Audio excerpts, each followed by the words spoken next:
បងប្អូនថ្ងៃនេះខ្ញុំចង់ជម្រាបឲ្យអ្នកមានជំងឺបេះដូងហើយរ៉ាំរ៉ៃឲ្យជំងឺនេះឲ្យទៅចេះថែរក្សាតាមតំបន់ពួកខ្ញុំប្រាប់ហ្នឹងគឺជាអាចទូសុខសប្បាយម្ដងបន្តិចម្ដងបន្តិចអញ្ចឹងជំហានទី1គឺជាយើងម៉ាត់សាដៃយើងជិះទៅម្ដុំនេះទាំងអស់នេះទៅម៉ាត់សាទៅ3នាទីដល់6នាទីសងខាង3នាទីហើយដល់6នាទី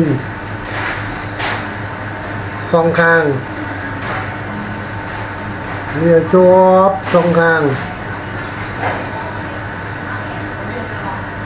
ហើយម៉ាត់សាតាមតំបន់កាពះដោយសារតាមបេះដូងនេះវាប៉ះពាល់ដល់ច្រើនកាពះអញ្ចឹងបើយើងមានសម្ភារៈយកសម្ភារៈចុចចំកន្លែងនេះមកជុំនេះ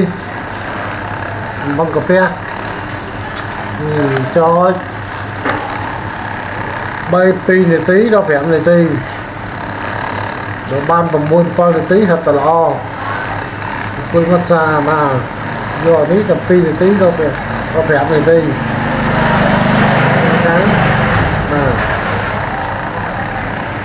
នេះគេគៀនដៃហ្នឹងណាគៀនតាមខ្ញុំនេះបាទនេះតំបន់កាពះយើងនេះដល់ជុំវិញគេហើយនេះខាងសងខាង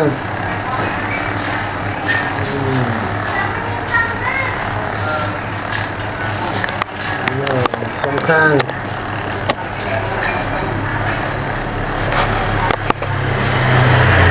នាទីហើយ3នាទីយើងគួរថែរក្សាបន្តរហូតដល់ហើយយើងចូលមកចំតំបន់កលៀនចំមកកណ្ដាលដាក់1នាទីដល់3នាទីណាយើងថែរក្សាជារៀងរាល់ថ្ងៃអ្នកមានជំងឺហ្នឹងថែរក្សាពី3ថ្ងៃនេះគឺសុខសប្បាយហើយទៅពីតុងយើងថែរក្សារហូតទៅជំងឺបេះដូងនេះវាអត់រើឡើងវារើខ្លាំងទេវានៅតែតិច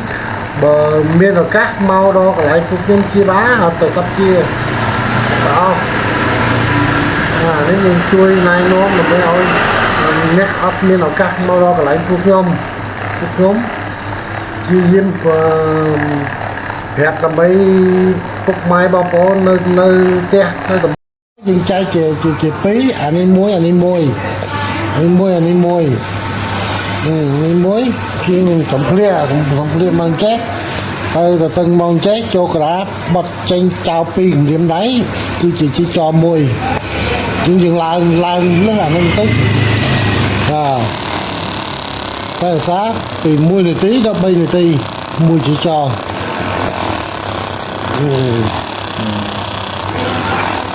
នាទីដល់3នាទីកន្លែងណាវាចុកជាងគេអ្នកស៊ីវេដូមច្រើនតែមានកន្លែងហ្នឹងចុកណាអ៊ូហ្មងដាក់ទៅអ៊ូហើយ1នាទីដល់3នាទីទីចោលក្រោយខ្នង10យូគុំពុកម៉ែបងប្អូន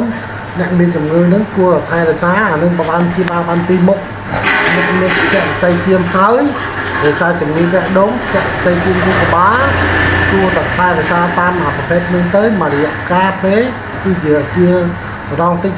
ហើយបើអត់ទេមួយខ្លាំងក្លានឹងទៀតមានឱកាសមកដល់ពួកខ្ញុំសម្រួលឲ្យមួយរយៈពេលខ្លីឲ្យបាត់ហើយបាទសូមអរគុណបាទ